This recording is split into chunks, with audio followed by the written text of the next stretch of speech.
Le titre « À la recherche du bonheur » est une arnaque. La version originale anglaise y laisse une faute d'orthographe loin d'être anodine. Chris, le protagoniste, voit ce mot écrit sur un mur de la garderie de son fils. Or, cette erreur amène directement son environnement pauvre et défaillant. Pourtant, le film passe son temps à nous manipuler en utilisant ces difficultés. Malgré tout, cette œuvre a inspiré des millions de personnes à travers le monde. Alors, quel est le vrai bilan de son impact? Reste jusqu'au bout de la vidéo, tu vas apprendre des choses, réfléchir et kiffer. Attention, cette vidéo contient du spoil. À la recherche du bonheur, c'est un film inspiré d'une histoire vraie. Chris Gardner, le protagoniste joué par Will Smith, a réellement existé. Mais de quoi ça parle? C'est l'histoire d'un homme noir aux États-Unis qui galère financièrement. Il a un gosse à charge et en plus il ne réussit pas dans son job. Mais un jour, il croise un homme avec une belle voiture rouge et sa vie change pour toujours. Chris lui demande ce qu'il fait dans la vie et l'homme lui répond qu'il est courtier. Dès lors, notre personnage principal se rend compte que lui aussi veut emprunter cette voie. Surtout que ce métier semble accessible sans diplôme, à condition d'être doué avec les chiffres, sociable et travailleur. Ainsi, ce film retrace sa route où à force de travail et d'efforts, cet homme parti de rien gravit les échelons de la société jusqu'à devenir prospère. Et clairement, c'est pas un long fleuve tranquille. C'est ici que commence la manipulation. Derrière, il y a un message idéologique. Or, ce message est contestable. Mais pourquoi est-ce qu'on parle de manipulation? Tout simplement parce que la réalité n'y est pas décrite avec fidélité. Déjà, le vrai Chris Gardner avait des compétences financières avant de devenir courtier. Et c'est pas tout. Il avait également des contacts. Il se trouve qu'il avait été chauffeur de taxi et avait sympathisé avec un gestionnaire de compte qu'il avait ensuite un peu aidé. Et ça, c'est pas dans le film. En réalité, l'œuvre gomme les structures de soutien invisibles ainsi que l'impact des réalités sociales sur le niveau de succès d'un individu. Et encore, c'est loin d'être le seul problème. Je t'explique. L'impact du billet du survivant est également très fort. Ce billet signifie que ceux qui réussissent sont excessivement mis en avant par rapport à ceux qui ne réussissent pas. Et par conséquent, on sous-estime la rareté d'une telle réussite. Je vais être plus explicite. En gros, personne ne réalise de film sur ceux qui ont échoué. Pourtant, des individus dans la situation de Chris Gardner qui voulaient s'en sortir et qui n'ont pas réussi, ça existe. Ce film nous donne une perspective déformée de la réalité. Il nous donne la fausse impression que la réussite est absolument corrélée aux efforts. D'ailleurs, la réussite, le bonheur, passe-t-il forcément par l'argent? Quelqu'un de riche est-il forcément heureux? Plus globalement, le bonheur dépend-il du monde extérieur ou de nous-mêmes? Une des citations les plus profondes de ce film nous donne des pistes. C'est à ce moment précis que j'ai commencé à penser à Thomas Jefferson, à la déclaration d'indépendance, à la partie sur le droit de chacun à la vie, à la liberté et à la poursuite du bonheur. Et je me souviens m'être dit, comment a-t-il eu l'intuition de mettre l'idée de poursuite là-dedans? Comme si le bonheur était une chose que l'on ne peut que poursuivre, éventuellement ne jamais atteindre, peu importe les circonstances. Comment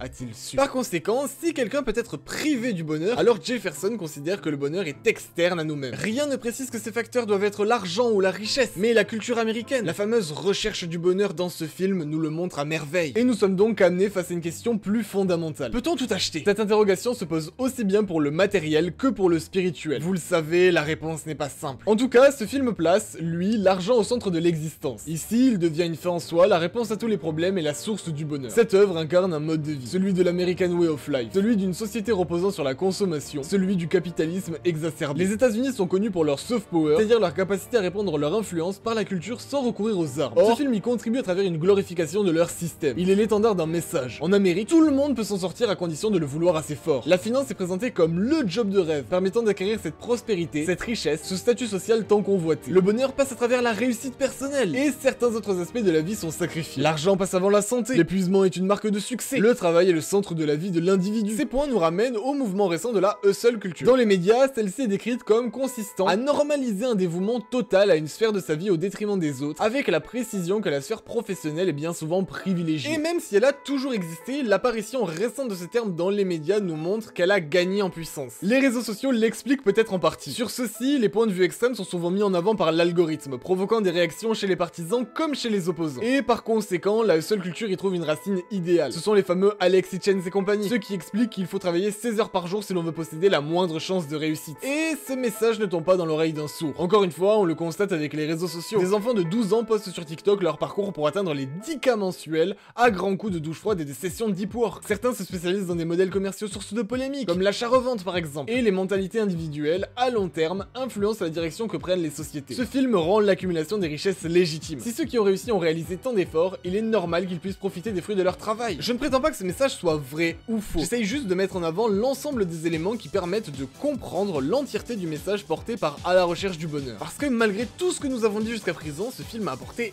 énormément à l'humanité. Je comprends que ça puisse vous sembler contradictoire, que vous ayez l'impression que nous contredisons tout ce que nous avons dit jusqu'à présent, mais laissez-moi vous expliquer. La manipulation n'est pas forcément négative. À la base, l'American Dream est l'idée selon laquelle n'importe quelle personne, par son travail, son courage et sa détermination peut devenir prospère. Si certaines personnes en pointent les dérives et les failles, comme nous nous sommes évertués à le faire durant la première partie de cette vidéo, il n'empêche que le concept en lui-même, bah il fait rêver. Tout n'est pas à rejeter dans cette vision américaine de la vie, loin de là. Certes, ce film place la richesse au centre de l'existence, mais le manque d'argent permet à chacun de comprendre à quel point c'est important. Dire que l'argent ne fait pas le bonheur, c'est à mon avis vrai, mais presque tout le monde travaille quand même pour remplir son assiette. Pourtant, le rapport de beaucoup d'individus à l'argent semble contradictoire. On le déteste en public, on l'adore en privé. En réalité, certaines personnes sont surtout dégoûtées par les méthodes utilisées pour s'enrichir, et cette mauvaise image se répercute à son tour sur l'argent. Pourtant, est-ce légitime? À mon sens, cette vision est injustifiée. L'argent est un multiplicateur d'impact. Avec, une bonne personne peut faire davantage de bien, une mauvaise personne davantage de mal. Or, cette détestation de l'argent est présente en particulier en France. Dans le monde, je ne connais pas d'autres pays où ce thème est aussi tabou. Et cette mentalité a des conséquences majeures sur notre système. Ce n'est pas la même chose dans l'ensemble des pays francophones. Mais en France, en tout cas, environ 20% des millionnaires le deviennent par eux-mêmes sans recourir à l'héritage. En comparaison, aux États-Unis, c'est 80%. Et oui, évidemment, ce n'est pas la seule métrique intéressante à prendre en compte pour évaluer l'égalité des chances. N'empêche que notre modèle de taxation, parfois considéré comme oppressif, ainsi que ses mentalités provoquent ces écarts. L'ascension sociale jusqu'à la richesse paraît plus difficile avec ce système. En réalité, ce sont des choix de société. Aux États-Unis, la croyance en la méritocratie est beaucoup plus forte. À la recherche du bonheur peut même être vu comme un film de propagande en faveur de ce concept. Mais qu'en est-il réellement? Évidemment, comme nous l'avons vu dans la première partie de la vidéo, il existe une part d'illusion. Les chances d'être, d'obtenir ou d'accomplir quoi que ce soit dépendent d'une multiplicité de facteurs, dont beaucoup qui ne sont pas dans notre contrôle. Toutefois, je suis convaincu qu'il ne faut pas tomber dans le nihilisme, dans le pessimisme systématique. N'importe qui s'étant déjà investi dans un projet personnel s'est forcément déjà rendu compte qu'à force d'efforts, sa vie pouvait évoluer pour le mieux. Le monde n'est pas parfait, et le mérite, au sens des efforts, n'est pas le seul paramètre explicatif du succès. Ce qui est sûr, par contre, c'est qu'il est l'un des principaux. Maintenant, ce que j'avance repose en grande partie sur mon analyse personnelle, et j'ai hâte d'en débattre avec vous dans les commentaires. Pour moi, il est essentiel de construire un système dans lequel la méritocratie a sa place. Et ce, pas forcément pour les raisons les plus évidentes. Nous sommes le produit d'un ADN et d'un environnement, et même notre libre arbitre ne veut pas dire grand chose. Donc, la notion de mérite semble floue. Nos sociétés valorisent les efforts, vous valorisez les efforts, et vous inquiétez pas, je les valorise aussi. Toutefois, rien ne le justifie si ce n'est la façon dont nous avons évolué en tant qu'espèce. Alors, pourquoi construire un système qui les récompense? Tout simplement parce que celui-ci fournit des incitations. Un système méritocratique, c'est avant tout une assurance, celle que tous les individus y étant confrontés feront de leur mieux. Et lorsqu'on synchronise les récompenses des incitations pour le bien-être collectif, on obtient une société qui se porte mieux et un monde dans lequel chacun est plus heureux. Alors, le fait de nuire à la méritocratie peut nuire à la société. Au contraire, le fait d'apporter de l'espoir, de motiver les individus à s'en sortir par eux-mêmes, comme le fait À la recherche du bonheur, peut contribuer à rendre la vie individuelle ainsi que collective plus belle. Mais pour ça, encore faut-il que les incitations correspondent au bien commun. Dans un monde où la valeur apportée aux autres correspond exactement à l'argent gagné, la richesse découlerait d'une vie de vertu. Ainsi, la recherche de l'intérêt individuel aboutirait naturellement à la maximisation de l'intérêt collectif. Sauf qu'aujourd'hui, on va pas se mentir, c'est pas le cas. Ce qui ne signifie absolument pas que tous les gens riches sont malhonnêtes ou qu'au contraire, ils sont tous vertueux. Quelqu'un qui va s'enrichir en vendant des produits nuisibles pour votre santé ne peut pas être comparé à quelqu'un qui trouvera sa source de revenus dans l'épanouissement personnel de ses clients. Alors, qui est fautif? Évidemment, si tout le monde agit naturellement dans le sens du bien commun, les incitations ne seraient même pas nécessaires. Mais peut-on réellement reprocher à quelqu'un de maximiser son intérêt personnel au détriment des autres lorsque le système lui en laisse l'occasion? Certains ne se gênent pas, mais de mon côté, je pense pas que ce soit la bonne solution. Je suis convaincu que lorsque nous rencontrons des problèmes à l'échelle de nos sociétés, il est de notre devoir de créer des systèmes qui nous permettent de les résoudre. Dépendre du bon vouloir des citoyens peut fonctionner, mais la réalité est rarement aussi simple. Et donc, quand on revient à La recherche du bonheur, que nous dit ce film sur ces questions fondamentales? Si cette œuvre présente les inégalités comme insuffisantes pour freiner le succès, elle ne les efface pas. Le mérite de Chris Gardner est d'autant plus grand qu'il est parti de tout en bas. Et c'est un message que nous devons recevoir à l'échelle individuelle. Le monde est injuste. À nous de faire preuve de réalisme et de nous donner les moyens d'atteindre notre bonheur malgré les épreuves qui se dresseront sur notre chemin. Ces épreuves, parlons-en d'ailleurs. Dans le film, elles sont présentées comme nécessaires. Si Chris veut atteindre son bonheur, il doit traverser une période où il souffre le martyre. D'ailleurs, ça aussi on pourrait le reprocher à l'œuvre. En quelque sorte, elle romance des situations horribles. Elle valorise l'épuisement, elle valorise la douleur, elle valorise les humiliations. Laissez-moi vous le rappeler. Pendant ce film, il perd son logement, il se retrouve à dormir dans des toilettes. Je ne pense pas que beaucoup de personnes en train de regarder cette vidéo aient eu à vivre ça ne serait-ce qu'un seul jour dans leur vie. Ici, Chris doit tolérer la pauvreté. Plus que ça, la pauvreté est une épreuve morale qu'il doit traverser pour atteindre la prospérité. Et Chris ne l'a jamais. Il possède une croyance presque religieuse dans le système. Évidemment, il doute. Pourtant, il s'accroche jusqu'au bout grâce à la conviction profonde qu'avec assez d'efforts, après avoir surmonté assez de souffrances, après avoir affronté toutes les épreuves, il atteindra son but. Le film peut parfois donner l'impression que si les pauvres le sont encore, c'est qu'ils n'ont pas encore assez essayé. Maintenant, nous avons avons vu que les choses ne sont pas toujours aussi simples. Toutefois, il nous sensibilise aussi à la souffrance des autres. Là où on vit ces épreuves pendant 2 heures à travers notre écran, des gens le vivent au quotidien. Même pendant sa lutte,